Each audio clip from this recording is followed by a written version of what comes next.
And people say, hey, you're violating human rights, and the Israelis say, there's no equivalency between suicide bombings and protecting our security. And the Palestinians say there's no equivalence between suicide bombings and the occupation. This is the 35th year of a harsh, brutal, and vicious occupation, supported unilaterally by the United States, constant terror and atrocities.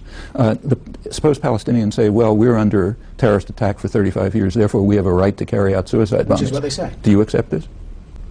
Does anybody accept it? Nobody accepts it. All right, then how come everyone accepts the Israeli claim to be doing it, which is a much weaker claim? Because after all, there's no symmetry in the situation. They are the military occupiers. Palestine isn't occupying Israel. And this isn't just started now. It's gone on years ago. I mean... So does that, in your mind, justify no, the it does not. bomb? Of course not. It Doesn't. doesn't in anybody's mind. It invalidates both sides. Those who defend suicide bombing, and there are very few, don't have a leg to stand on. Those who defend the Israeli atrocities, including the U.S. government, most intellectual opinion, a good bit of the West generally, yeah, they don't have a leg to stand on either, and they have a much weaker position.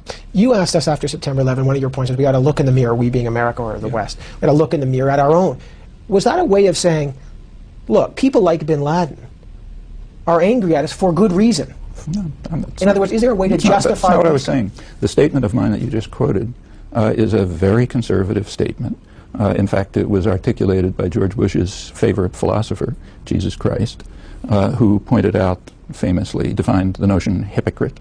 A hypocrite is a person who focuses on the other fellow's crimes and refuses to look at his own. That's the definition of hypocrite by George Bush's favorite philosopher. When I repeat that, I'm not taking a radical position.